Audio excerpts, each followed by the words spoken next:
Scott. Kevin, for so far throughout spring practice, what has been the feedback on what Jim Turner's impact has had been on the offensive line? You know, we got back, we had practice 7 today, so roughly we're about halfway. So, you know, it's been good. I think it's been a learning process for him. Yeah, you know, from a personality standpoint with the players, and then for our players, you know, kind of getting to know each other and what the expectations are. But I think, you know, more than anything else, it's good. There's you know, new verbiage for everybody concerned. The techniques are a little bit different, so you know it's been good. I think you know we don't have as much experience as maybe we've had in the past, but we've got some talented guys who've played. You know, Luminor started the last game of the year. You know, Avery Genesee has started every game at left tackle. Coda Martin has played for us. Is playing right tackle, and you know we between you know Connor Landfear and you know Keaton Sutherland's out with a shoulder, but we've been able to develop some guys, and I think the surprise, not the surprise, but the guy who's making the real strides is Eric McCoy.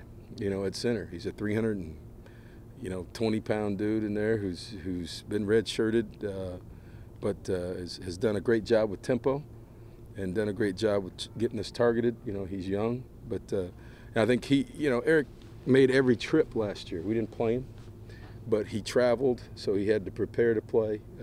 You know, he's been used to game day routine. He hadn't been in a game yet, so you know he's a little bit further ahead than maybe some guys who haven't played. But you know, that first group of 5, 6, 7, 8 guys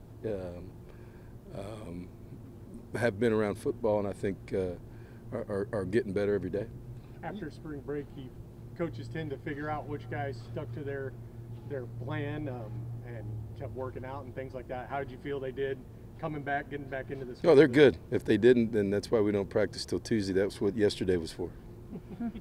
When you've had quarterback up for grabs in the past, Kevin, you waited to the fall. You've got a new offensive coordinator. Is there a chance you might come out of spring with a guy established or not? You know, I don't know. We'll see where it is. You know,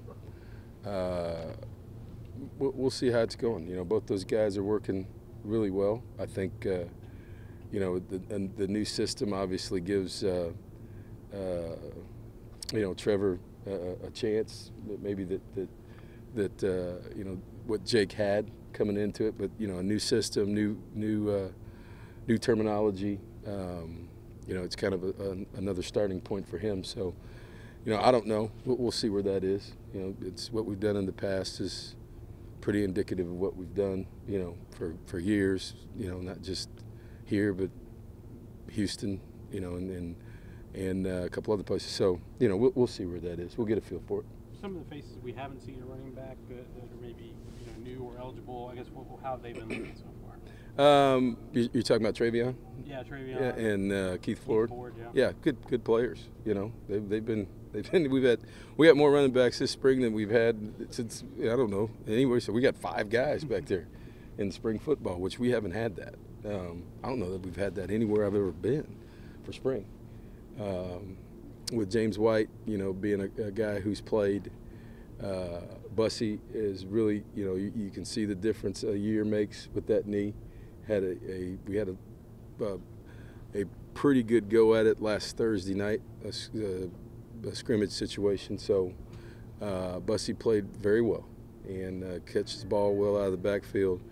Did a nice job. Travion, you know, he and Prater should be going to the prom next month, but they're out there, you know, trying to run through a defense, and Prater's out there trying to block, you know, Dalen Mack and all those other guys, but they're holding their own. And you know, I like our running back situation. We've gone from really getting through the year with one running back, with James White being hurt, got hurt the first game against Arizona State and struggled all year, but to Kwame Edway, who played a little bit for us last year, number 22, is a quality walk-on guy who's in the mix to try to earn a scholarship. So, you know, we've got 5 guys back there that rotate right now that will give us some depth at running back for the first time. Any way to judge where you're at with 3 weeks to go in spring? No. no. It's our first practice after spring break. We haven't practiced in 10 days. So, we had 6 good practices. Scrimmage Thursday before we left. We'll come back today. Today we had a good practice. We'll have a little bit of tackling, scrimmage like half and half Thursday. We'll not practice, on Easter weekend.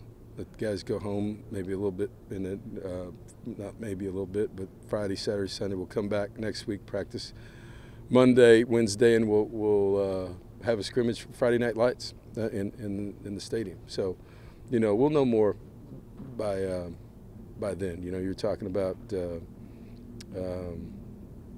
11th practice and a scrimmage. So, Friday night between now's practice and then next week installing more offense and defense, having guys be able to go live in the stadium, with the crowd, and will tell us a lot more. How well you and Chad Morris know each other? Very well, yeah. What's so it like having him there? it's good. We talk probably a little bit more than people know. His daughter goes to school here. We got all kinds of people here in our office. So Tim DeRuiter's daughter works in the office. Coaches take care of coaches' kids too. So we got to look out when he moved her in and everything else. So we've known each other. When he was a high school coach, and then obviously being at Clemson, and we've talked a bunch over the course of time, just about visiting and doing things. And he's a heck of a coach. And Saturday I was actually I went to Luke Jokel's wedding, which was on Park Lane. Anybody who knows Dallas, I was right there, right by. They had practice going, just missed their practice because the wedding was at 6:30. So he's came down with his offensive staff. We don't play him like we did in the beginning, and a lot of guys on that staff that obviously Claude we know, and it's good to talk football with guys, and obviously with his daughter being here, he gets to kill 2 birds with 1 stone. She was out there, so he gets to come down, and she gets a free meal out of the deal, and we get to talk a little football. I know you've done it in the past. I know it's not uncommon for coaching staffs to visit with other staffs. What do you get as a staff out of these visits? What kind of things go on when you take these trips to other staffs? Well, it depends. You at a certain point, that's Noel and I have done that for years with other staffs, and then you get to know other coaches, and guys talk about the positives and the negatives of what's happened, what they're doing to help their offense or defense, and then obviously the things that they've seen that have been problems, and some nuances and different things. So, and you like to just go be around and see how guys do things from a practice standpoint, and you can either reaffirm some of the things you're doing, or say, hey, there's something that we need that can help us, or just sit around and talk about technique, and things like that. So when you're talking about similar systems and things that are happening, there's a group of guys out there that, just like any other business, guys talk with each other as long as you don't end up playing each other, which happens sometimes. That's happened. That's happened before at Oklahoma. That's happened at a lot of different places. But he's right up the road now, and so there's phone calls, but there's also visits and doing stuff in person. How's the transition working for Scott Woodward? I see him out there at every practice. It's good. It's great. He comes by and was in the office yesterday. He's busy now. He was running around. Basketball got him everywhere. He's been very, very supportive. Obviously, he's a hands-on guy. He's out at practice, likes to come to practice. Comes in the office, follows recruiting. And is there to help. And so, I think the transition with him has been good. He's been a great communicator with our coaches and with me, and so it looks like it's going pretty well.